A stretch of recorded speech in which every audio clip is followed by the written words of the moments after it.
The first time I breastfed my billionaire boss's baby, I honestly thought I was saving a life. I didn't realize, not in that moment, that I was also blowing up my own. Tell me something. If you walked into a room and saw a stranger nursing your baby, what would you do? Hi, my name is Naomi, and this is the story of how a crying baby, a dead wife, and one impossible decision turned my whole life upside down. And maybe saved it too.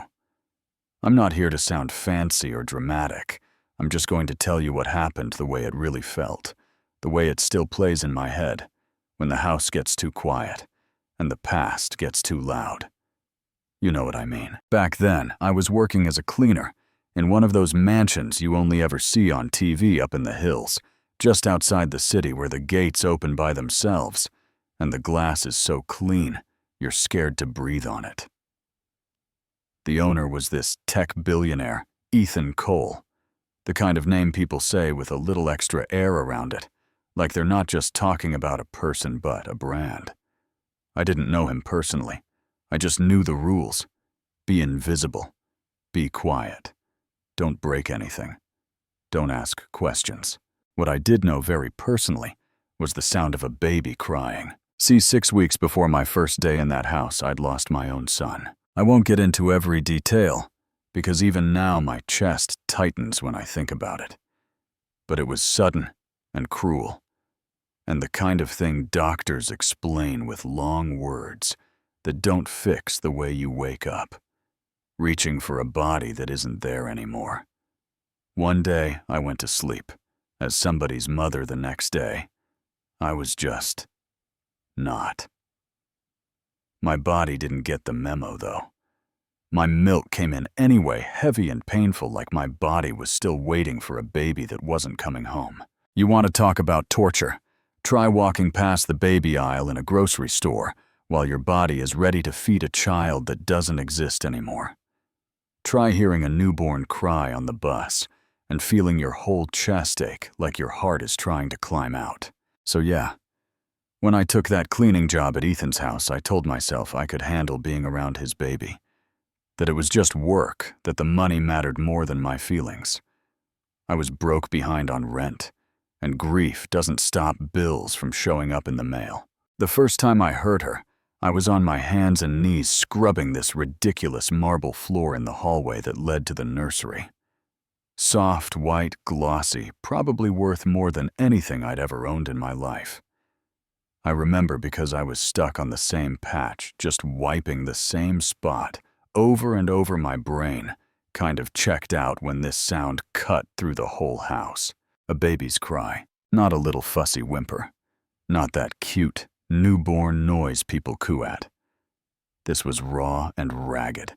The kind of crying that starts in their toes and shakes their whole body. High-pitched, desperate, like a tiny alarm bell ringing straight into my bones. My hands froze on the mop handle. My skin went cold, then hot. My body knew that sound. My milk ached just like that. I looked around expecting to see somebody rushing down the hall, a nanny, a family member, someone. But the house was dead silent. Just that baby wailing her lungs out upstairs. I told myself it's not your business. Naomi, don't get involved. You're here to clean, not to snoop. So I scrubbed one more line on that cold floor, ignoring how my eyes were burning and my heart was pounding. Then the cry changed. If you've ever taken care of a baby, you know exactly what I mean. There's crying, and then there's that slow fade where they're running out of strength, where sound comes out in broken gasps, like even their tears are tired. It went from full volume to this weak, choked little sob, and something in me snapped. I dropped the mop. I don't even remember deciding to move my legs. Just took me there. Up the stairs, down the hall toward the sound. I pushed the nursery door open, and what I saw still makes my hands shake when I think about it. She was lying in this expensive white crib that probably cost more than my car. Red-faced and sweaty little fists clenched, onesie soaked with tears and drool. Her dark curls were plastered to her head, her chest heaving. The baby monitor was blinking loud enough that I could hear it even from the doorway. And next to the crib on a plush chair, the nanny was asleep. Head tilted back, mouth open, phone still in her hand. For a second, I just stood there, not breathing. Then I crossed the room and gently shook her shoulder. "Hey, wake up, she's crying," I whispered. The nanny jolted, blinked, then looked at me like I'd just slapped her. "What are you doing in here?" she snapped. "You're not supposed to be in the nursery." "I'm sorry," I said, backing up a little. "I just heard her. She sounds like she's been crying a long time. I thought maybe you needed help or—" She rolled her eyes, waved me off, muttered something about entitled help, and "she'll tire herself out." Then she stood, smoothed her hair, and walked out of the room past me down the hall. Just like that. Like the baby was a car alarm, not a human being. I was left standing there, heartbreaking, looking down at this tiny, exhausted girl. Her cry broke into hiccups, little wet gasps, her bottom lip trembling. My whole body felt like it was being squeezed from the inside.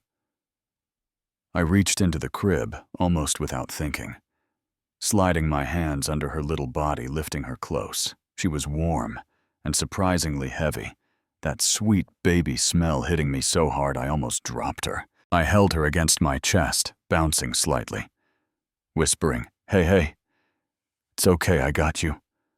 I got you." She rooted against my shirt, desperate, hungry, rubbing her face against my collarbone. And that's when my milk let down, sudden and painful, right there in that perfect white nursery. It's like my body made the decision before my brain did. There's a point in grief where you're not thinking anymore. You're just reacting to whatever hurts least in that second. I looked down at her wide open mouth, the way she was searching, crying, running out of strength.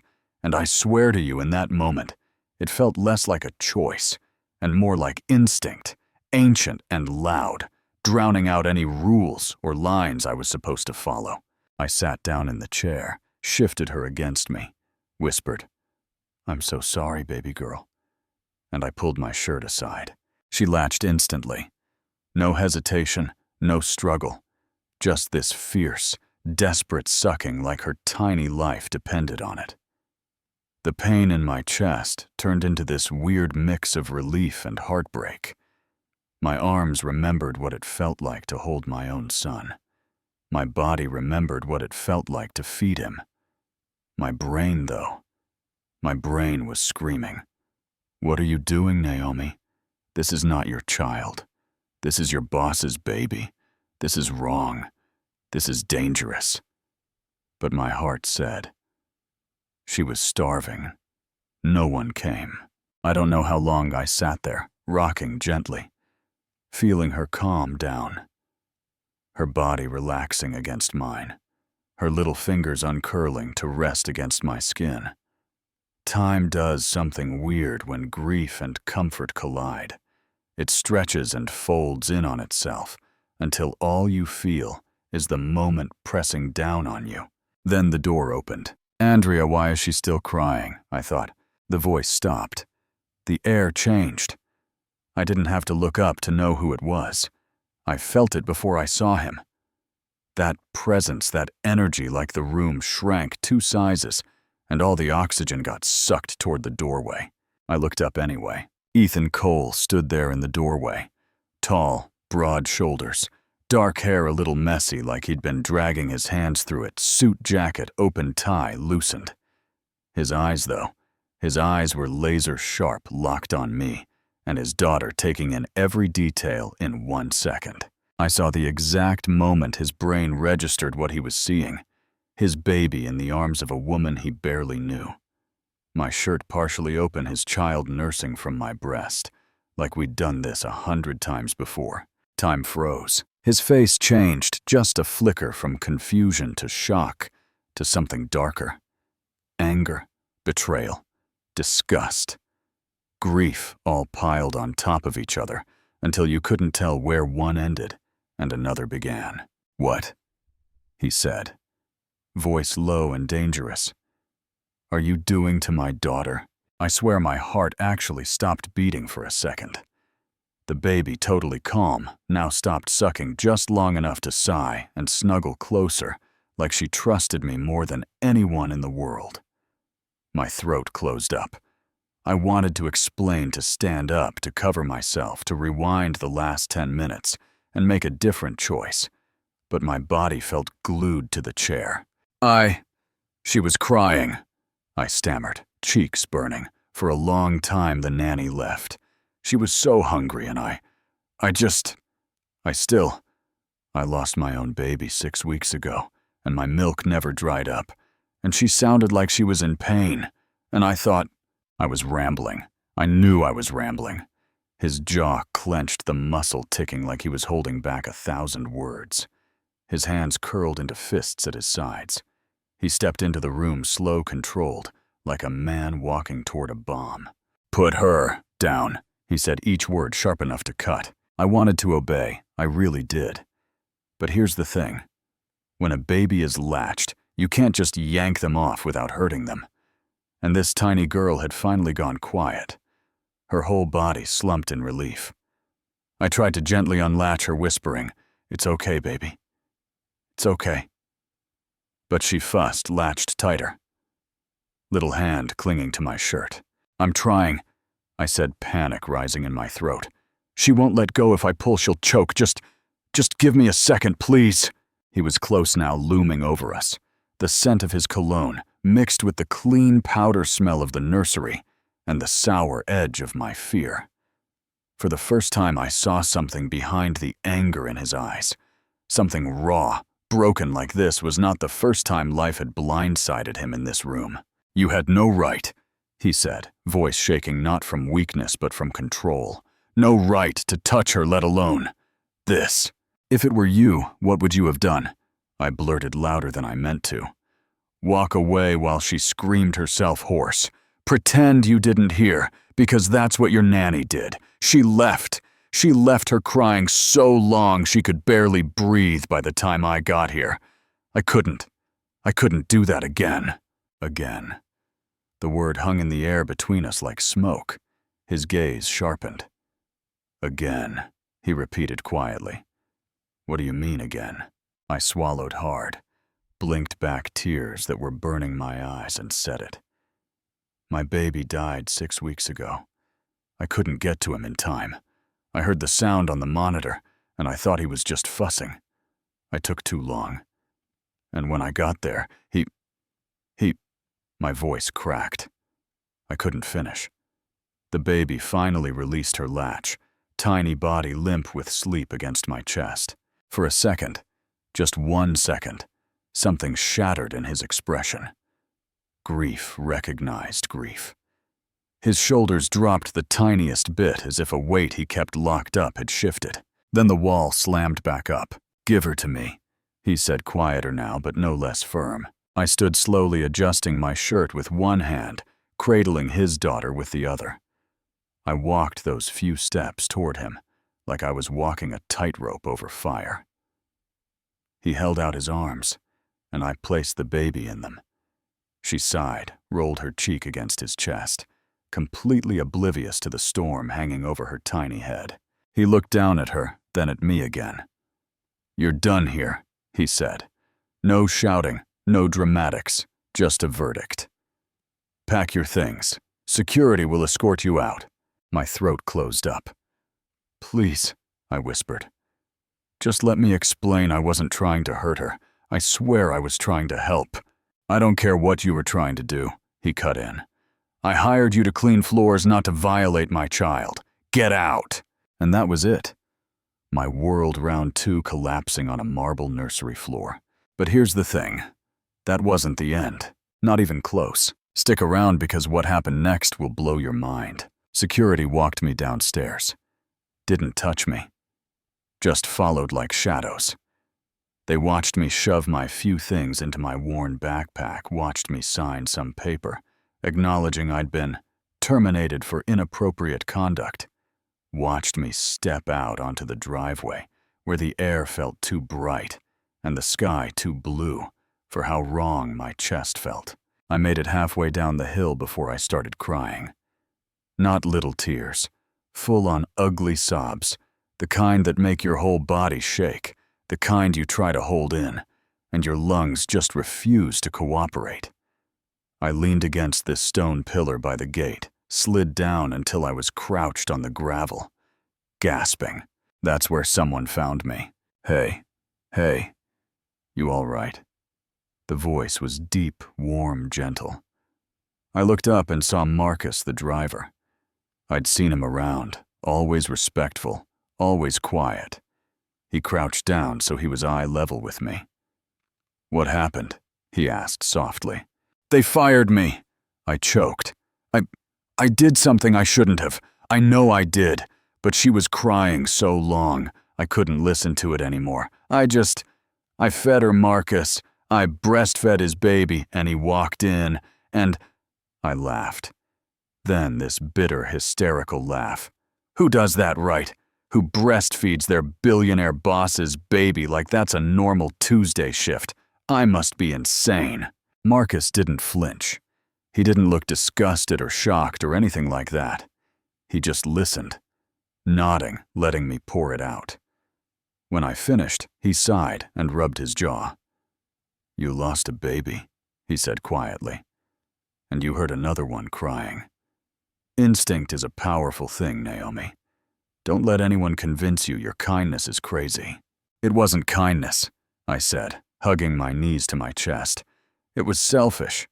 It made me feel like a mom again for a second. He gave me this look, steady and kind. Sometimes the thing that saves someone else hurts because it heals a part of you too. Doesn't make it wrong. Then he stood and held out his hand. Come on, I'll drive you to the bus stop. It's a long walk. I took his hand. Because what else was I going to do? That should have been the last time I saw that house. Should have been the end of the story. Poor girl makes a desperate choice. Rich man overreacts. End credits rolled a sad song. Except 2 days later, my phone rang. Unknown number. I almost didn't pick up. Something told me to. Naomi Blake. The voice was clipped efficient familiar. This is Janelle, Mr. Cole's assistant. He requests your presence at the house this afternoon at 3 p.m. I almost dropped the phone. Your boss fired me, I said slowly. Pretty sure he doesn't request anything from me anymore. Nevertheless, she said not unkindly, but not warm either. He would like to speak with you. You will be compensated for your time. I had 100 reasons to say no. Pride, humiliation, the memory of his eyes in that nursery. But I also had $37 in my bank account and 0 job prospects on a Tuesday afternoon. So I said, fine, I'll come. If it were you, what would you have done? When I stepped into that mansion again, everything looked the same, but felt different. The floors were just as glossy, the air just as cold, the staff just as brisk. But every corner had a ghost of that last day clinging to it. Janelle led me to a small sitting room, not the big office where he held meetings, not the nursery. Neutral ground. He was already there, standing by the window, staring out at the hills. He turned when I entered. No suit jacket this time, just a navy sweater and dark jeans, sleeves pushed up an expensive watch glinting on his wrist. He looked tired shadows under his eyes, jaw rough with stubble. Still intimidating as hell, but somehow more human. Naomi, he said, like tasting my name for the first time. Thank you for coming. Didn't feel like I had many options, I replied, crossing my arms. If he wanted me to be shy and apologetic, he should have caught me before I walked through hell and back. He almost smiled at that. Almost. I owe you an apology, he said instead. I blinked. That was not on my bingo card for the day. You were right, he went on. Elena, the nanny, had left my daughter unattended much longer than she claimed. The baby had a mild fever we didn't know about. Dehydrated. The pediatrician says if she'd been left like that too much longer, it could have been dangerous. His voice cracked on the last word. You didn't hurt her. You might have saved her. My throat tightened. I looked away, blinking hard. I didn't do it for you, I muttered. I know, he said. You did it because you're a mother. He let that hang there, respectful. Then he added, I read the incident report. I made assumptions based on fear and my own history. That was unfair to you. I'm sorry. Here's the strange thing. Hearing a man like that with that much power say, I'm sorry, to someone like me, it messed with me more than the yelling did. I didn't know what to do with it. So what now? I asked quietly. You called me back here just to apologize. You could have done that over the phone.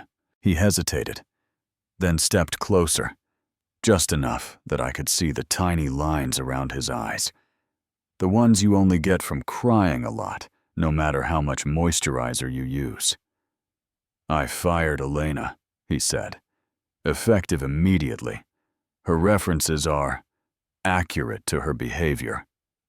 Translation, he nuked her career. Which leaves me with a problem.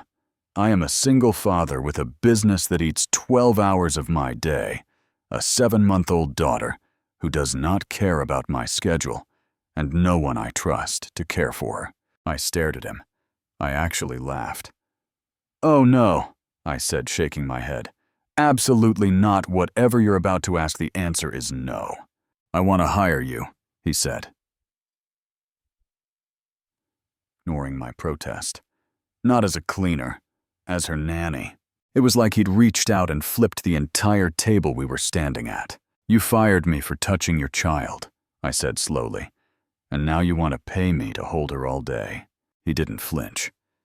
I reacted like a man who has already lost one woman he loved and lives in constant fear of losing the second, he said simply. I let that fear blind me to your intentions. I'm trying not to make that mistake again. And there it was, hidden in the middle of his confession, a truth I hadn't fully understood yet. He wasn't just a billionaire with a crying baby and a big house. He was a widower. His wife Ava had died giving birth to that little girl. Grief recognizes grief, remember. I sank into a chair because my knees suddenly didn't feel trustworthy. You could hire anyone, I said softer.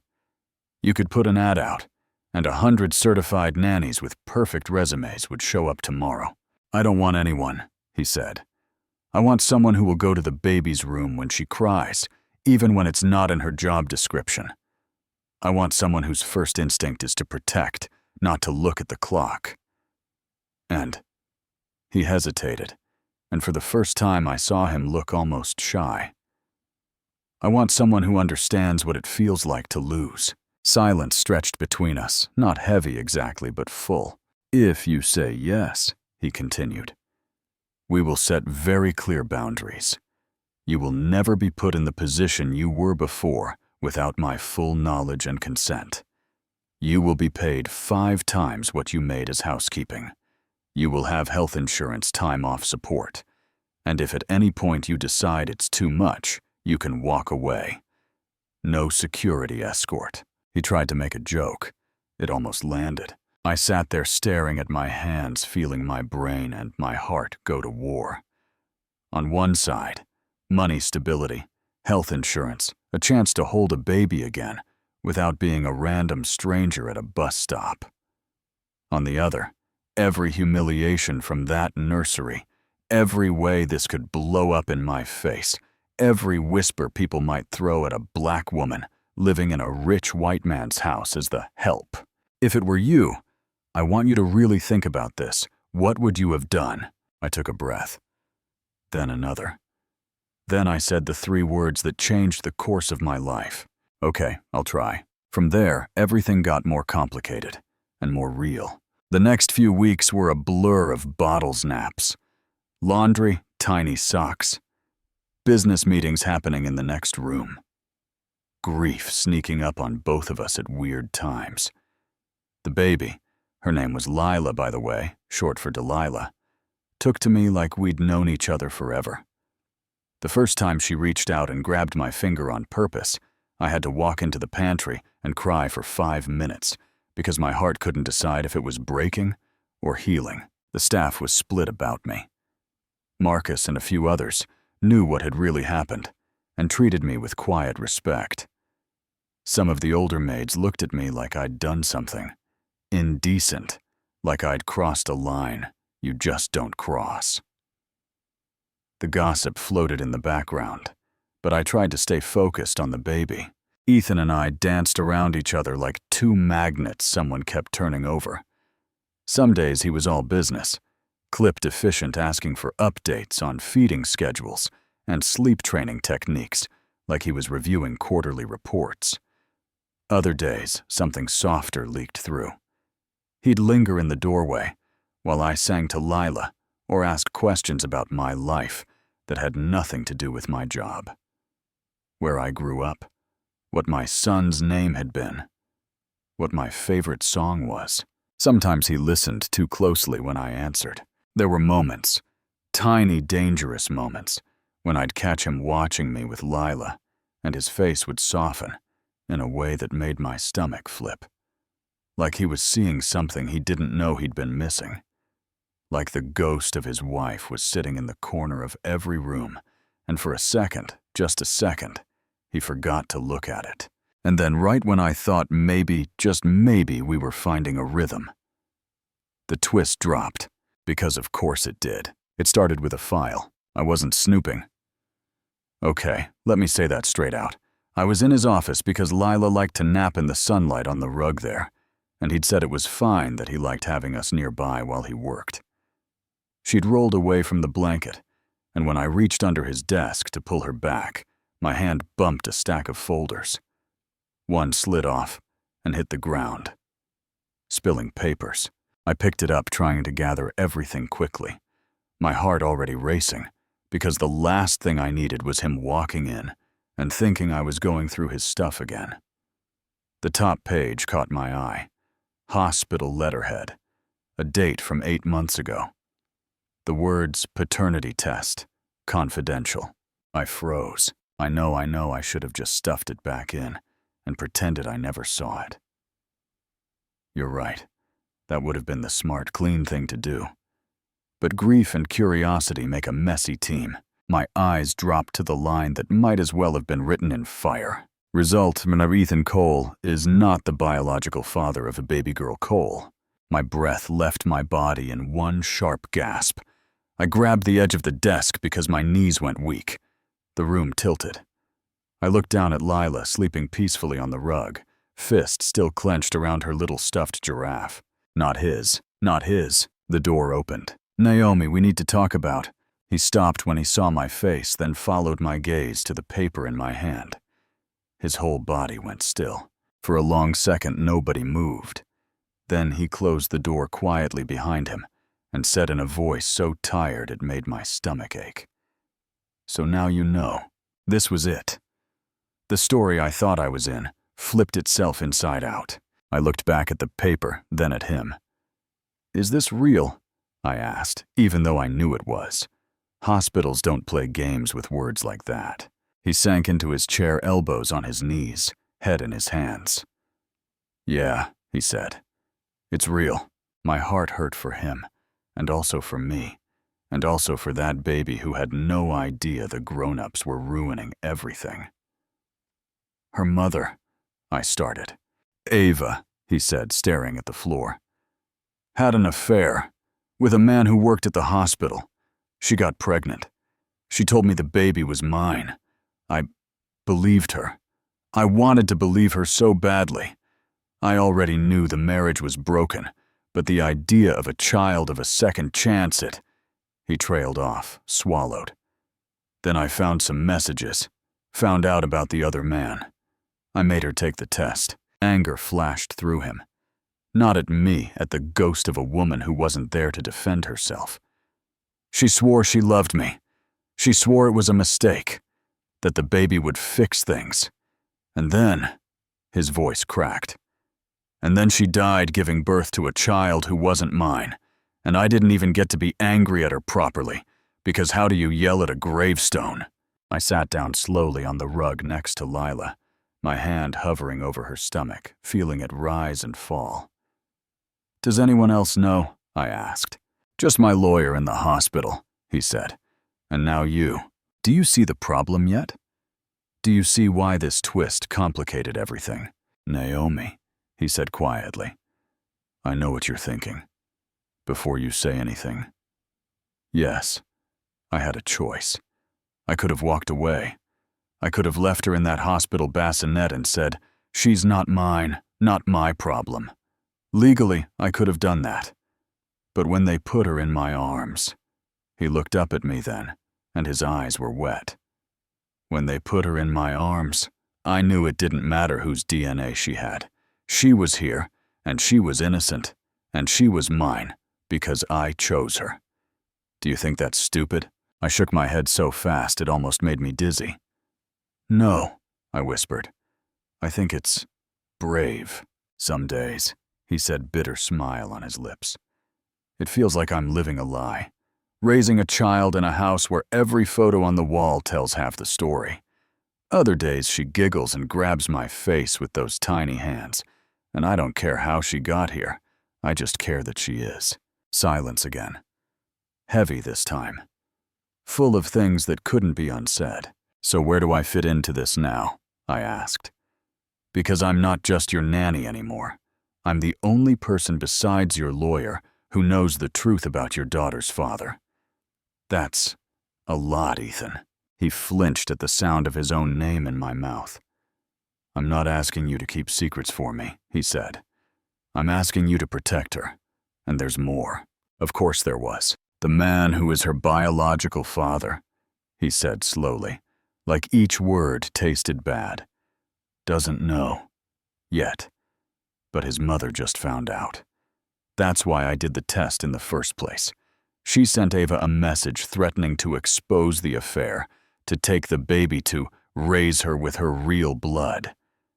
She's been pressuring me, hinting that she has rights. If this gets out, if she takes it to court, it could turn into a circus. And in that circus, I become the scandal. I finished for him. The poor black nanny living in the rich guy's house taking care of a baby that's not even his. The girl who once breastfed his child in secret. Oh yeah, the media would eat that alive." He didn't argue. He just looked ashamed. Sometimes the truth doesn't set you free right away. Sometimes it just shows you how tangled the cage really is. If it were you, I'm asking you again, would you have told me? Or would you have kept this to yourself and pretended everything was simple? I sat there for a long time watching Lila sleep, listening to Ethan breathe like every inhale hurt. Then I said, "Okay, I'm in this now whether I like it or not. So we do what we always do. We put her first. We figure out how to keep her safe." That's how I ended up not just as a nanny, but as something else, something messier. Over the next months, we built what I can only describe as a weird, fragile little team. Ethan trying to be a father to a child he chose but didn't create. Me trying to be a mother again, without betraying the memory of the child I'd lost. Lila blissfully unaware, trying to chew on everything she could reach. We had good days. Great ones even. Days where she took her first wobbly steps between us, and we both cried like idiots. Days where I'd cook something from my childhood and catch him watching me with this soft, wondering look, like he didn't know what to do with warmth that didn't come with a price tag. We also had bad days. Court letters. Threats from the biological grandmother. Headlines hinting at things nobody had the full story on, whispers about me that hurt in ways I didn't expect. There were fights, sharp words thrown in my direction not because I deserved them, but because I was the only one brave enough to stand close when his walls came down. "You have no idea what it's like," he snapped once, slamming a file down, "to live with everyone wanting a piece of you." "No," I shot back. "I just know what it's like to lose everything and still be judged for how I survive. So forgive me if I don't cry for you having too many options." Yeah, that happened. Then came the night everything collided.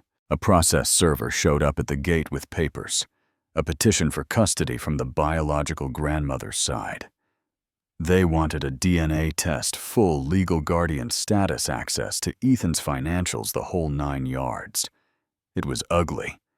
It was going to get uglier. His lawyer advised settling quietly, offering money for silence. Ethan refused. "She's my daughter," he said.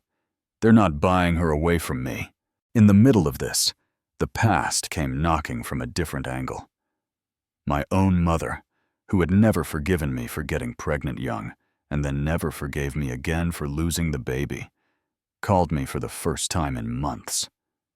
"I saw you on TV," she said. Voice cold. "Running around with that white man and his bastard child, forgetting where you came from." It hit hard. Not because her opinion was new, but because I was already exhausted. "I'm doing my best to take care of a baby who didn't ask for any of this," I told her. "Same way I tried to take care of mine." She sniffed. "You think because you're in that big house you're better than us. Just remember, when they're done with you, you'll still be black and broke and alone. Family can cut deeper than any stranger on the internet." The custody hearing was scheduled. The night before, I sat in the nursery with Lila, humming softly while she played with my hair. Ethan stood in the doorway watching us tie undone court suit, hanging a little loose on his frame from all the stress. "What if we lose her?" he said so quietly, I almost didn't hear him. "We won't," I said reflexively, even though my stomach was a ball of nerves. He shook his head. "You don't know that," he said. "Judges don't always care about what's right. They care about what looks right. What fits on paper. A blood relative versus a man with no DNA connection. They might decide she belongs with them. And you'll fight," I said. "We both will. We'll tell the truth. All of it." "All of it," he repeated, looking pointedly at me. I knew what he meant. The breastfeeding. The file. The affair. The late nights where lines blurred between employer and employee, between grief and something like love. "We tell the truth that matters for her," I said. "Not every detail that makes us look messy." "Isn't that still a lie?" he asked softly. "That's the question, isn't it? The one I'm still chewing on." The next day in court, everything I'd feared about being judged came true. The other side's lawyer painted Ethan as a controlling, possessive man, trying to own a child that wasn't his. They hinted that he kept staff too close, that I was more than just an employee, that the environment was inappropriate. They called me to the stand and asked questions that weren't really questions so much as accusations wearing suits. "Miss Blake, isn't it true that you once engaged in intimate physical contact with the minor child without the father's consent?" "Intimate," I repeated, shocked. "I fed her because she was starving and no one came when she cried." "Would you call breastfeeding another woman's child without permission appropriate behavior? Would you call letting a baby scream alone in a crib while the nanny naps appropriate behavior?" I shot back before I could stop myself. The judge's eyebrows went up. "I'm sorry, Your Honor," I said, forcing myself to calm down. "I'm not trying to be rude. I'm just telling you the truth. That baby was in distress. I reacted as a mother, not as an employee. They tried to twist my grief, my loss, into some kind of pathology." "Isn't it possible," the lawyer said, voice dripping fake sympathy, "that you projected your deceased child onto this one? That you blurred the lines, that you became overly attached?" "Of course I became attached," I said, my voice shaking now, not from fear, but from anger. That's what babies need. People who are attached enough to show up at 3 a.m. and wash the bottles and hold them when they're sick, and stay even when it's hard. That doesn't make me dangerous. It makes me a caregiver. On the other side of the courtroom, the biological grandmother sat with her hands folded, face tight, with the kind of righteousness that doesn't leave room for nuance. She talked about keeping blood with blood, about legacy and heritage, about how her son had been cheated by not knowing he had a child in the world. She never once mentioned what would be best for the actual baby in question. The judge asked Ethan why he wanted to keep parental rights when he knew the child wasn't biologically his. He looked at Lila, then at the judge, then at me, then back again. "I want to keep them," he said slowly, "because I am her father. I got up with her at night. I held her while she cried. I took her to her doctor appointments. I made stupid faces until she laughed. I baby-proofed my house cleared. My schedule changed my entire life for her. Being a father is a choice you make every single day, not something you win in a DNA lottery. I may not be her biological parent, but I am the only father she has ever known, and I'm asking you not to punish her for the mistakes adults made before she was born." You could have heard a pin drop. It wasn't neat. It wasn't clean. It wasn't the kind of speech that wraps everything up in a bow. But it was honest. In the end, after way too much back and forth and legal language and stomach twisting, the judge made a decision. She ruled that it was in the best interest of the child to stay primarily with Ethan, with supervised visitation rights granted to the biological family under strict conditions. She did not terminate Ethan's guardianship. She did not grant the grandmother full custody. We walked out of that courtroom shaky, exhausted, weirdly victorious, and bruised at the same time. People came up to shake his hand. Some nodded at me with new respect. Others still looked at me like I was a scandal waiting to happen.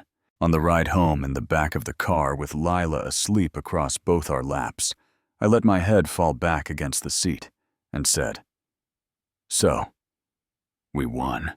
For now," he said.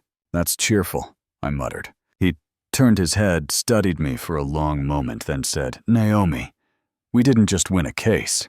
We chose her. In public. In front of people who will remember. That's not nothing." I looked down at her, at the way her tiny hand had landed half on my leg and half on his, like she was bridging a gap. Neither of us really knew how to cross alone. "Yeah," I said quietly.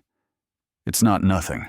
Here's the part where most stories would end with a wedding or a dramatic confession, or some neat little resolution that makes you feel good and lets you turn your screen off with a smile. Life didn't give us that clean of an ending. Did things grow between us, between me and Ethan? Of course they did. Two broken people raising a child together in a house full of ghosts. Feelings happen. Long conversations in the kitchen at midnight happen. 2 mugs of tea left untouched while we talk about fears nobody else gets to see. That happens. A hand brushing yours on the couch and neither of you moving away. That happens too. But we made a choice, for a long time, not to define it, not to label it, because the power imbalance was real. The gossip was vicious, and the last thing I ever wanted was for Lila to grow up feeling like she was the product of some scandal between the help and the boss. So where are we now? Lila is 4. She knows I'm Naomi. She knows I'm the one who can always find her giraffe, even when it runs away under the couch. She knows Ethan is daddy. She knows there are pictures of a smiling woman on the walls, and that we light a candle on her birthday and say, "That was your mommy, she loved you very much, even if she made some mistakes." She does not yet know that somewhere out there is another man whose blood she shares.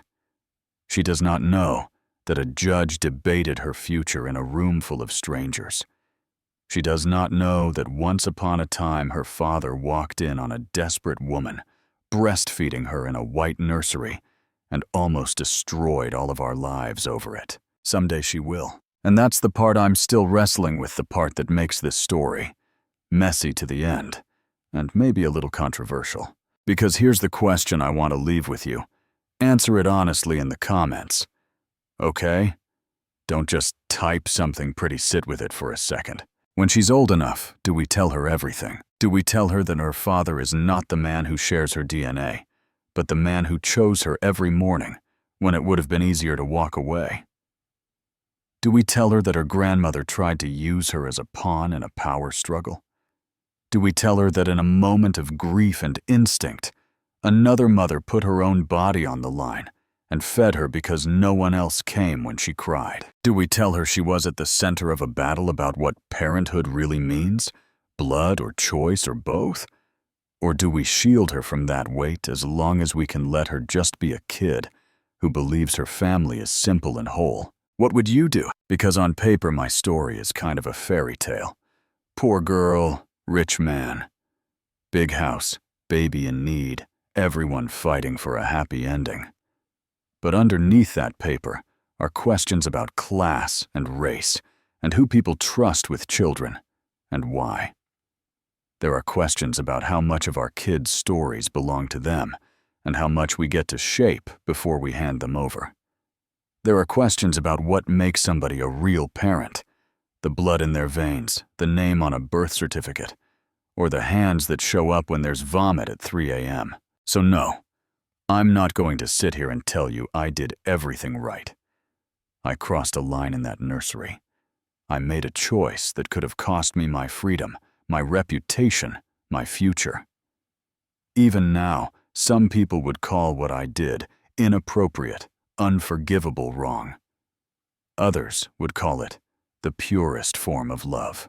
Do you think that's fair, to carry that label forever, either saint or sinner, when really all I was in that moment was a grieving mom who couldn't walk past another crying baby? That's my story. That's what really happened behind those perfect glass windows. Now I want to hear yours. If it were you, what would you have done when you heard that baby cry? Would you have turned around and walked away? Called someone, gone in, and done what I did? And if you were in Ethan's shoes, would you have kept raising a child who you knew wasn't yours, by blood, fighting your own family and the courts over her? Or would you have stepped aside and let biology win? Tell me in the comments what you think, not just about me, but about the whole mess. About what makes a parent, about who we trust with our kids, about whether secrets protect children or just delay their pain. Argue with me if you want to disagree. Say, Naomi, you were wrong, or you did what you had to do. I can take it. And if my story made you feel anything, angry, sad, hopeful, maybe a little less alone, hit like, share this video with someone who needs to think about what love really looks like when life gets messy, and make sure you subscribe so you don't miss the next time we sit down and talk like this. I'm Naomi, and I'm still learning how to be a mother in a world that keeps trying to put a price tag on love.